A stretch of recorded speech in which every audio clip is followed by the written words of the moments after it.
আল্লাহ তাআলা বলছেন, ইয়া আইয়ুহাল্লাযীনা আমানু হাল আদুল্লুকুম আলা তিজারাতিন তুনজিকুম মিন আযাবিন আলীম তু'মিনুনা বিল্লাহি ওয়া রাসূলিহি ওয়া তুজাহিদুনা ফি সাবিলিল্লাহি বিআমওয়ালিকুম ওয়া আনফুসিকুম যালিকুম খায়রুল লাকুম ইন কুনতুম তা'লামুন। হে বিশ্বাসীরা, তোমরা যারা ঈমান এনেছো শোনো,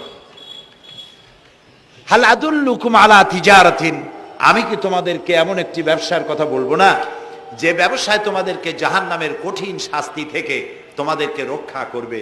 এমন একটি ব্যবসার কথা বলবো না? তার মানে অবশ্যই এরকম একটা ব্যবসার কথা আমি তোমাদের বলবো যে ব্যবসা তোমাদেরকে জাহান্নামের কঠিন শাস্তি থেকে বাঁচায় দেবে। সুবহানাল্লাহ বলি। জাহান্নাম থেকে বাঁচাবার জন্য ব্যবসা শিখাচ্ছেন কে? আল্লাহ। এবার দেখেন, ব্যবসা এটা করলে লাভও আছে নোকসানও আছে, ঠিক না? বলেন আছে কিনা?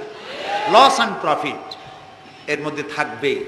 কিন্তু আল্লাহ রাব্বুল আলামিন বলেন, আমার সঙ্গে যে ব্যবসা করবে ওই ব্যবসাটা হচ্ছে তিজারাতান লান তাবুর। আমার সাথে যে ব্যবসাটা করবা এই ব্যবসায় কোনো নোকসান নাই, শুধু লাভ লাভ আর লাভ। কে বলতেছেন?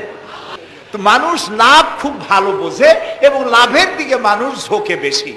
এই জন্য আল্লাহ তাআলা বলছেন, হাল আদুল্লুকুম আলা তিজারাতিন তুনজিকুম মিন আযাবিন আলীম, যেটা লাভ আর লাভ। আমার সাথে ব্যবসা করো, শুধু লাভ হবে। তো এই ব্যবসার মধ্যে পুঁজি হলো তিনটা। ব্যবসার মধ্যে পুঁজি কয়টা? তিনটা। আল্লাহ রাব্বুল আলামিন বলেন, তু'মিনুনা বিল্লাহি ওয়া রাসূলিহি ওয়া তুজাহিদুনা ফি সাবিলিল্লাহ। তিনটি পুঁজি। একটি হলো আল্লাহর প্রতি ঈমান, রাসূলের প্রতি ঈমান এবং আল্লাহর রাস্তায় জিহাদ করা মাল দিয়া জান দিয়া। এই কয়টা হলো? তিনটা। এক নম্বর হচ্ছে তুমিনুনা বিল্লাহ, আল্লাহর প্রতি বিশ্বাস।